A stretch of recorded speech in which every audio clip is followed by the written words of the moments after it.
What makes Toph one of the most compelling characters in Avatar? Is it just her strength and bending prowess? Is it her defiance, or perhaps something more? Something forged in metal, mayhaps? Toph's arc throughout the series, and particularly her discovery of metalbending, has always stood out to me, in large part because it happens very quickly while also remaining quite subtle. Despite coming in at almost the halfway point, and not even really getting her own focus episode a la Zuko Alone, Sokka's Master, or the Southern Raiders, she still undergoes a total transformation by the end of the series. And all of that, I think, is primarily conveyed through metal, a skill that comes from not just power, but her own deepest vulnerabilities. I think a good place to start is to first contextualize where Toph comes into the story. I'd wager that for most of us, rewatching the show for like the 300th time, it does kind of feel like she is just always there, right? I mean, she's a core part of Team Avatar, of course she's always there. But no, as crazy as it sounds, Zuko is already long into his redemption arc and Azula in her assassin arc before Toph even exists. It's not until the second quarter of Book 2 that we even meet her, and it'd be a handful of more episodes until we actually begin to understand her. So even from this super meta point of view, she's immediately facing a uphill battle of just trying to catch up to the rest of the gang. But when she does arrive, oh boy, does she have a presence. Whenever you're ready, the pebble. The episode, The Blind Bandit, immediately establishes the often exaggerated and chauvinistic personality of Toph. As we'd soon learn, however, that is merely a shield she uses to protect herself from the world's assumptions. From the very beginning, we see others underestimate her. The Boulder immediately notes that he's conflicted about fighting a young blind girl, and Katara too wonders whether the whole blind title is merely a part of her character. All of the first things we hear about Toph from other characters is doubt. Despite her clearly being named as the reigning champion, those first impressions are just too strong. And so yes, even now, everyone still doubts her true ability. Even visually, look at how the scene is framed. The scene opens with this grandiose upward-facing shot of Toph holding up the belt, which naturally makes her look bigger. But it then quickly zooms out, and we see her in this oversized cape next to the announcers that are like twice her size. All of this is meant to portray her as small and weak, about judging her based on looks alone. Toph herself, on the other hand, pulls a good old reverse Uno. The moniker of Blind Bandit is a deliberate jab at all of those preconceived notions. She deliberately crafts this persona to deflect those same insults and portray them as purposeful strengths. Yes, she is blind, but she will turn the boulder into nice little pebbles. But more than that, there's the bandits. Her entire life, she was pampered by her parents and forced to fit into that image of this prestigious family. She was told what to wear, how to act, how to talk, even how to walk. Toph simply hated that, and so she becomes this bandit. Instead of the expensive long-sleeve dress, she wears just a simple fighting tunic. She lets her hair just fall in front of her face. She drops the typical Victorian-era ladylike walk and adopts a no-nonsense type of attitude. Everything she does is almost a mirror image of what her parents want her to be. And an extra thing that I think elevates all of that even more is the fact that Toph was actually originally meant to be a tough and brash boy, and was only later changed into the girl Toph that we see in the series. A colossal W to Aaron Ehasz personally, by the way. And also, if you like Aaron's work, and I know you do, he's done some of the best things in Avatar, you should go and watch Dragon Prince. It's like Avatar, but not really Avatar. You'll like it, trust me on this one, go watch it. So the Blind Bandit, being this boyish side if you will, I think even further emphasizes that deliberate rebellion against the lady she was supposed to be, and all of those other expectations of just femininity. She becomes rough and bombastic. She becomes this mysterious bandit who shows up, gets the prize, and just leaves. Very purposely, she leans into those criticisms of her and caricatures them because that is her way of coping. We see that on full display soon after she joins up with Aang. Initially, her super independent and closed-off personality just doesn't jive with Team Avatar, like, at all. She doesn't want anyone's help, so she doesn't want anyone else expecting her help either. Which too, I think, ties into that whole mismatch of expectations she has already faced for most of her life. But later in The Runaway, we see Toph talk about just that. She says that, as much as Katara might get on her nerves every now and then, she cares about her, the real her, then saying that it's more than her own mother. But mere moments after opening up, she pulls right back and becomes guarded. She gives Sokka a good ol' whack and makes him promise to never tell Katara any of it. The true Toph is not the Blind Bandit, nor Toph of the Beifong family, but rather something right in the middle. She wants to be loved and wanted. She wants someone she can depend on and to be depended on. But at the same time, she also doesn't want to feel like she's indebted to anyone. She's more than happy goofing around with Aang and Sokka, because there it feels like they're sort of all on equal footing in their chaotic trio shenanigans. Whenever Katara and her are on screen, however, to Toph, it feels like the balance of power, if you will, has swayed in Katara's favor. But again, being honest with herself, much like we see her vocalize in both The Runaway as well as even the Tales of Ba Sing Se, Toph doesn't necessarily even have a problem with that. She enjoys her time with Katara, and she is thankful that they can look after each other. The only thing she doesn't want is to feel like she's put in some arbitrary box and that she needs to be cared for. That immediate apprehension is simply her being defensive, because the only motherly role she's ever had never actually respected her for who she truly was. As with most, well, real people, both of those feelings can be true at the same time, and things can be quite messy. But personally, I think that is exactly what makes her character so compelling. But returning to book 2, I want to dig a little bit deeper, get it, dig deeper because Earth and Earthbend, okay, I'll shut up, into Toph's blindness and how that defines her character and eventually mastery of metalbending. And actually, I think the best place to start is with those final words, how it defines her character. Because that's what I think a lot of fiction struggles with, not just TV shows, but games, books, and just about everything else. When writing a character with a disability of some sorts, you don't really want it to define the entire character because it's just reductive and, to be honest, quite flat and boring. At the same time, though, it's something that requires acknowledgement, right? I think with a lot of media, you see characters fall into those extreme ends where their character is either just reduced to that one trait or the complete opposite. It's written in for seemingly no real reason, or worse yet, is just parroting some stereotypes. By the way, I think that's where a lot of the weird takes on the internet you see come from. It's just bad writing, but some twisted into some abstract social issue or something, for some reason, even though it's just like bad writing. But I think the way Avatar explores that is infinitely more mature. Yes, it is a disability that comes with often unfair judgments, but it is also a vital piece of Toph's character that, instead of limiting her, pushes her forward. Not just that, it is also elevated above being some taboo subject that is unpleasant to talk about. And it is also completely integrated in the wider logic of the series and the bending system. It feels natural in this fictional world, it is approached in a very mature manner, and it is also something that is very important for a character. So let's break those down one by one. Like we talked about with her title of Blind Bandit, it's her lack of sight that defined most of her upbringing and eventually becomes the thing that she rebels against. Her parents were overprotective and constantly coddled her, but all she could do was just run off and cry. That was until she met the Badger Moles, who too were blind and saw another way. Earthbending gave her sight, it gave her hope, it gave her something to strive for, and so much more. Where most people would be satisfied with just solid earthbending, Toph's blindness and all those preconceived notions that people have about her is the thing that constantly pushes her forward. Every day she was looked down upon was another day that she pushed harder and harder, if for nothing more than just spite. Woo! Toph, you rule. So, while yes, her blindness does define her character in that it's the thing that forces her into action in the first place, it is also turned into an incredibly powerful weapon, while still retaining some important weaknesses to not just brush it under the rug as this purely good thing. There is no miracle cure that suddenly allowed her to see, like, everything. She had to develop her own way of traversing the world. And it's also never touted as just this thing that, it is, and it's not a big deal, and you shouldn't do anything about it. It is clearly something she's insecure about and something she wants to improve on. In my opinion, that's a good message. Everyone doubts themselves, but if there is something that makes you unhappy, you shouldn't just automatically assume that is the way things are and that nothing will ever change, or better yet, hope for some miracle. No, try to improve on that thing that you feel insecure about. It's not used as a gimmick or just a power-up. It is a realistic exploration of one's weaknesses and how those weaknesses shape them.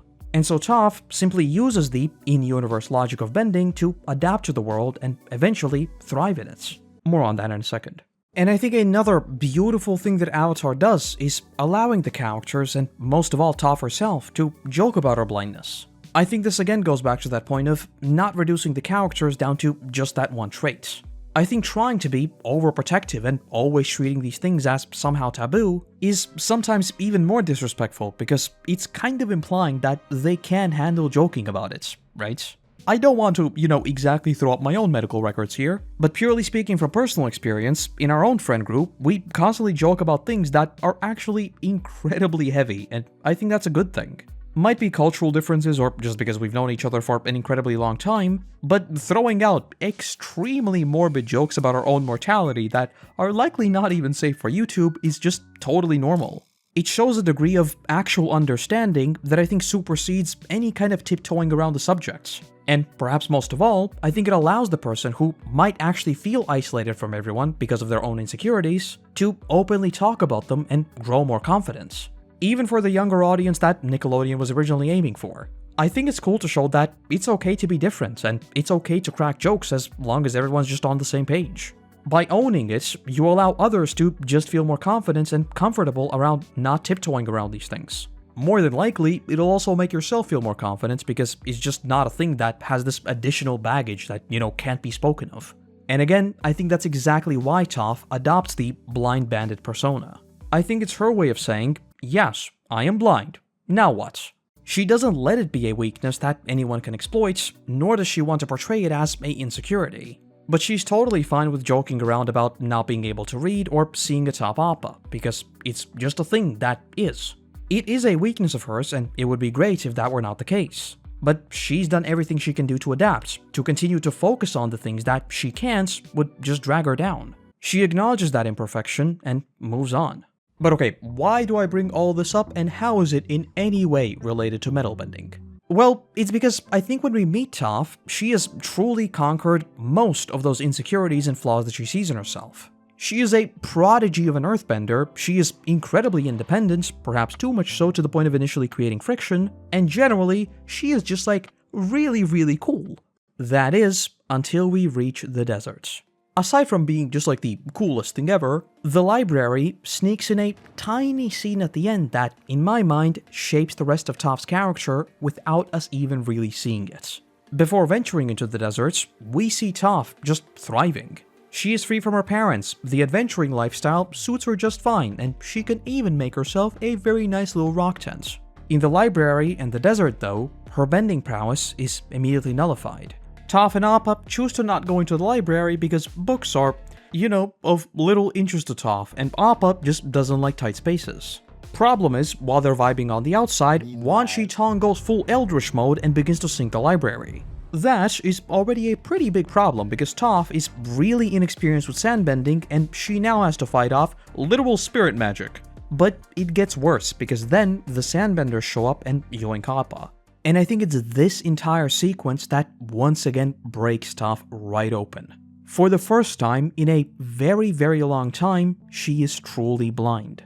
The look on Aang's face as they emerge from the library, her own inability to fight back, to even see what she's fighting, it's horrifying. It puts her right back into that dark cave, all by herself, just crying. She failed as a bender, and she failed to save her friends. Just like her parents, Aang unjustly blames her.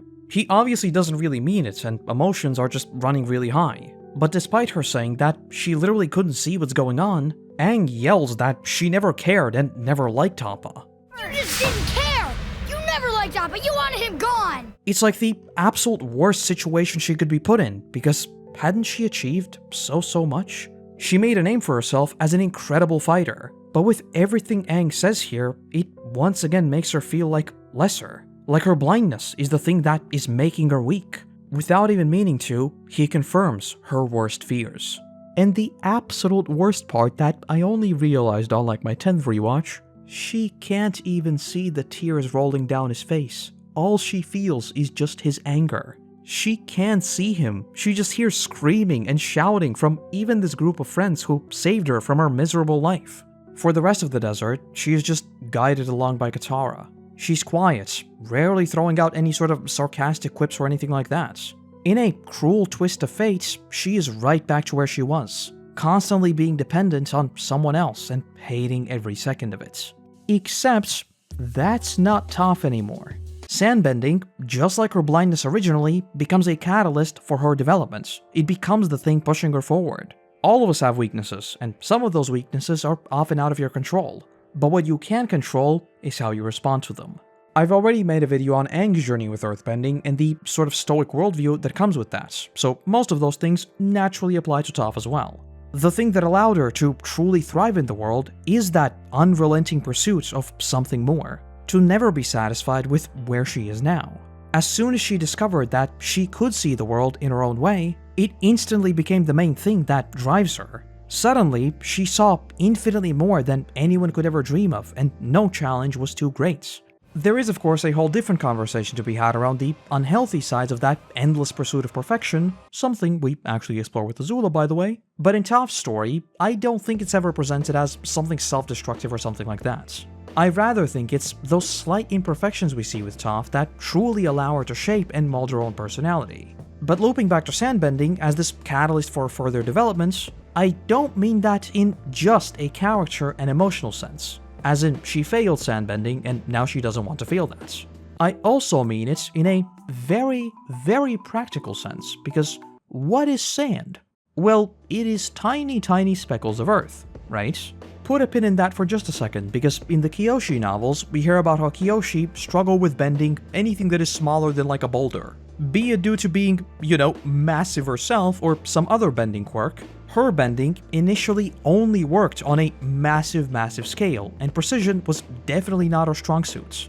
So clearly, there is also a separate skill curve in not just bending power, but also precision that enables other forms of bending power. In this case, sandbending. And so a follow-up question would be, what is metal? Yup, refined earth with tiny, tiny speckles of imperfections. My personal headcanon has always been that it's Toph's failure to protect Appa in the desert that pushes her to constantly practice sandbending. We only see the end result on screen, but I think all of that is constantly happening in the background, just like she must have done with earthbending all those years ago.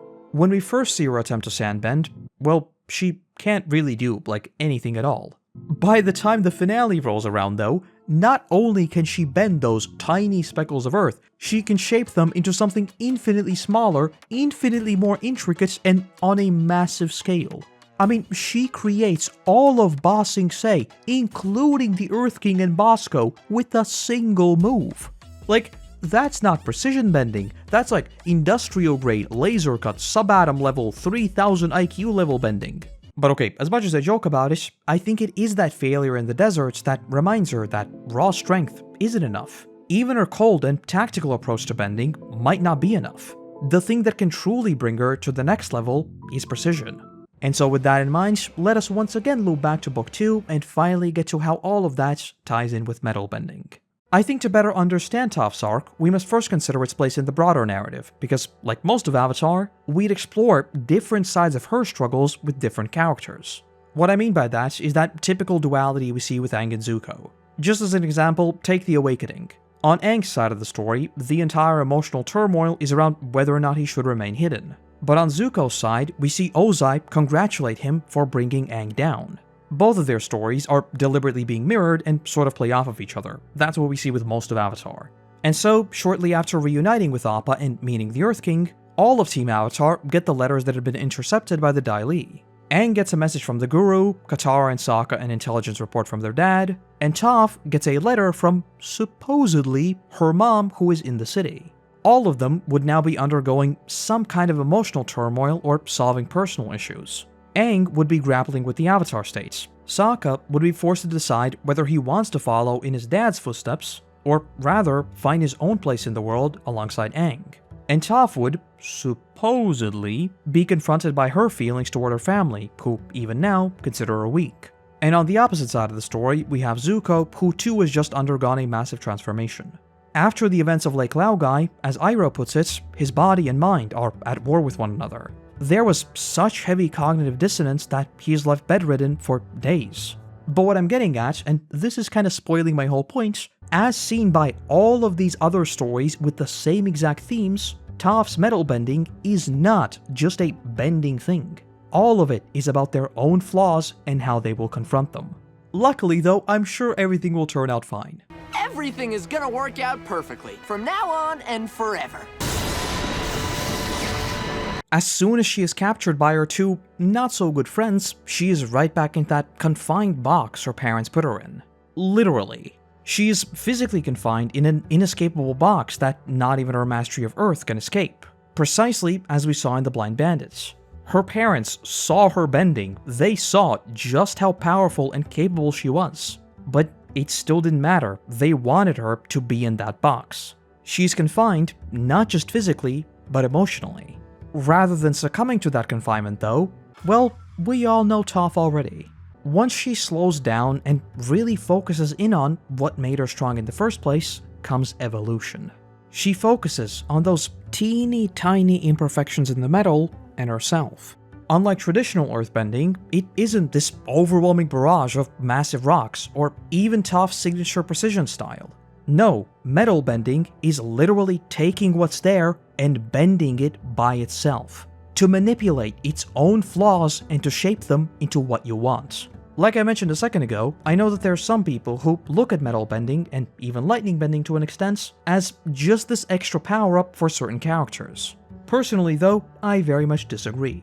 I think the reason why Toph grasps metal bending so incredibly quickly is because it is really the moment that she has been working toward her entire life, and doubly so ever since losing Appa. Metal bending is merely the bending form of constructing that facade that was the Blind Bandits. This isn't facing down a massive rock or flinging away your enemy. This is taking the flaws that are there and twisting them into something purposeful.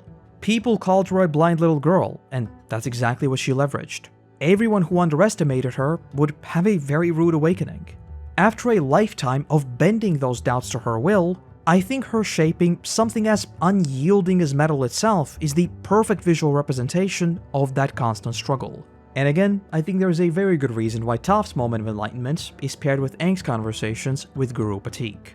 All the elements are one, 4 parts of the same whole. In the same way Aang is grappling with the responsibilities of the world, the teachings of the air nomads, and his love of Katara, Toph too is sorta going back down memory lane to once again break out of that neat box that people tried putting her in. The only major difference being that, where Aang's journey is about embracing the unbridled power of the Avatar states, Toph's is about embracing her own power. It's about realizing that those tiny limitations and imperfections, they can be bent. I think Toph's growth throughout the series can be summarized with just silent stoicism. From the first moment we meet her up until the aforementioned sandbending mastery, she was never satisfied with where she was, and she strived to improve because of that. Her story is not about solving her shortcomings or just ignoring them because they don't affect her. No, it is about acknowledging them and shaping them to her will. Not to an extreme degree where it becomes obsessive, but purely as a form of self-improvement. Later in her Metal Bending Academy comic, she talks about how she's grown bored because there is no challenge anymore. She talks about how she is sick of just doing the same thing every single day. There is nothing interesting, nothing challenging. But all of that changes when she discovers a lava bender named Sun. It's about finding a new challenge and a new mastery to pursue. In this case, that isn't even about learning lava bending herself. It's just about guiding this young earthbender so that he can reach his full potential, just like she did all those years ago. And as with all good fantasy, all of this is really just human drama wrapped up in a slightly shinier form. For Toph, I think all forms of earthbending, and especially metal bending, is a metaphor for self-discovery and growth. Much like her own character by the end of Book 2, metal is refined and it's unshakable. It bends to no one except her. It doesn't really matter that it's some magic-infused martial arts. At the end of the day, all of it is about exploring fundamental human fears and insecurities. Seismic sense might not be a thing for us, but the journey of trying to adapt to one's unique limitations and weaknesses is just the human experience. No magic required, we all go through that. It's okay to doubt yourself along the way, and it's okay to stumble. But at the end of the day, there are many things completely out of your control, so the only thing you can decide is how you act on those things. And so I think of sandbending as her breaking herself down to its absolute finest form. In the desert, she is forced to face all of her weaknesses. Metal bending, on the other hand, is putting all of those tiny broken pieces back together. As Guru Patik says, everything is connected. All of those tiny chips in her armor, all of her insecurities. She finds each and every one and bends it to her will. In the end, Toph doesn't just bend metal, she bends her own destiny and forges an undeniable legacy. Her heart and her will made Fullmetal. And that's the video. No pressure to Netflix's adaptation, but yeah, Toph is pretty cool. She has got like a lot of stuff going for her.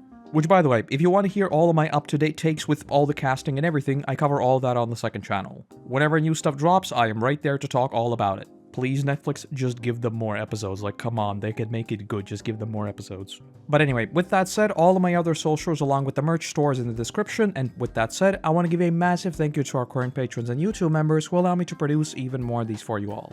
And let's also give a warm welcome to the newest members of the team: Karma V2O, Ashley Shade, Will, Harrison Neville, and Alex Goosh, I think? Without you, there'd be a whole lot less of my rambling, so seriously, thank you, thank you. Other than that, I want to say thank you very much for watching, I hope you have a great day, and hopefully, I'll see you in the next one. Bye-bye!